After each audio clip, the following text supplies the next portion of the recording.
What is the one habit that will make you poor forever? Now, before I teach you that one habit, let me ask you a question. Why do you want more money? Comment below. Why do you want more money? Now, for most people, they would say, oh, because I want to, buy a new house. I want to buy a new car. I want to buy a new watch. I want to be able to buy that new dress, that new pair of shoes. I want to pay off my debt. I want to be able to do whatever I want. I want freedom. I want to take that vacation. I want to help my family. I want to impact people. So comment below, why do you want more money? I believe every one of us has a money story. Now, what is a money story? I believe it is a story that is a turning point in your life when you first recognize the importance of money and why we need money. Now, for some, it may be when you were a little kid, the first time you go to your parents, you say, I want that candy, I want that toy, I want that little toy car, I want that doll, I want whatever it is. You go to your parents and they say to you, no, what, you think money grows on trees? We don't have money, we can't afford it. Now, that could be your money story, or your story could be that maybe when you were going through high school, you didn't have a lot of money and you were wearing the same pair of pants and same pair of shoes every day, and your friends, they laugh at you, right? Oh man, why you don't wash your clothes, you wear the same thing again and again, and you register that, okay, darn it, I need to look a little different. Or they have the new cell phone and you don't have the new cell phone. They have the latest computer and you don't have the latest computer. You're like, darn it, I want that thing. I need to make some money, right? Maybe that's your first encounter with money. Or maybe it is a time that is when your family needed help, that they need financial help. Maybe they need medical help, but you're not able to provide, and you remember that. My money story was when I first was going through high school. And one time when I came home, I saw my mom in the bedroom. I was in the living room, and I eavesdropped, and she was having a conversation with somebody, and I could hear her crying on the phone. So I knocked on the door and I said, Mom, is everything okay? And she opened the door and she said, no, everything's fine. I'm just talking to your father. And later on, she told me that my dad actually went bankrupt in Hong Kong, that his business partner basically took all his money and disappeared. And that left him with almost over $1 million in debt in US dollars. So he had to file for bankruptcy. And he could no longer support us financially, and he could no longer send us allowance. We're kind of on our own. And my mom has never worked a day in her life. She's just a housewife. She sacrificed and spent all that effort just taking care of me and raising me as a child. And in a country where we don't speak the English, and my mom still can't speak English. In a scenario like that, I learned about the importance of money. I learned that not having money equals pain. Not having money equals lack of security. Not having money equals being a disappointment for your family. That's kind of my first encounter with money.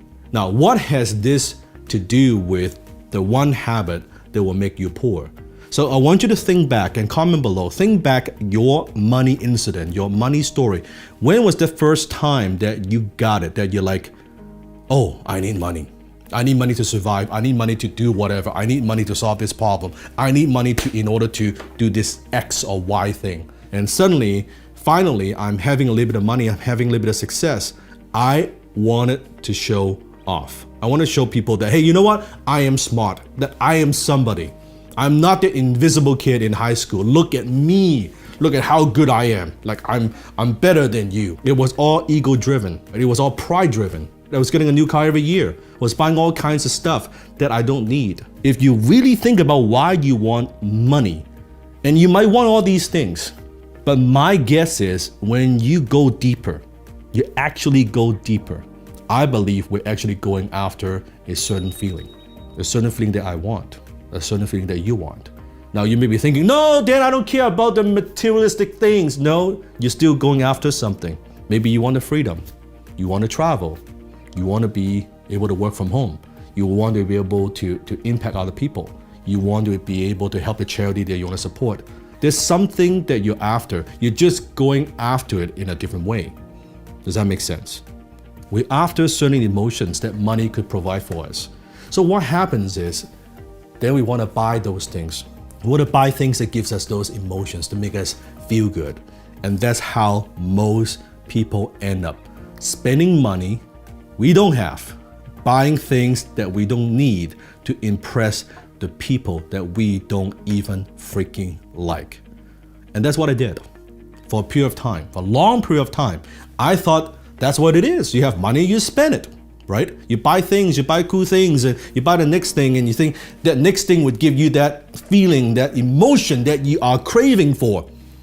Not there. And you think, no, maybe that next thing would be it, and it's still not it, right? And I was chasing these emotions. Okay, if I do this and do that, then I will finally get it. What I didn't recognize is that's actually not how it works.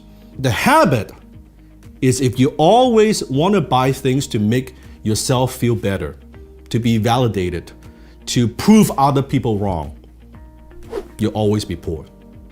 Instead, if you feel good about yourself, you have a healthy self-image. You don't care about these things. You buy these things not because you want to prove somebody wrong, because you want to show off, you want to do whatever.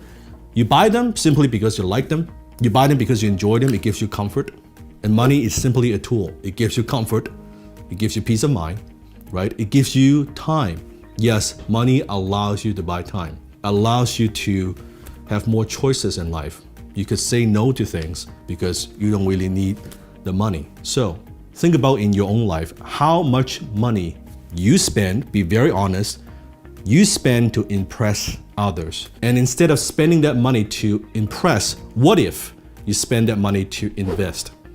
Invest in yourself, invest in your own self-education, invest in things that would enrich your life emotionally, spiritually. Invest in experiences that you will always remember. Invest in that. So spend money to invest. Don't spend money to impress.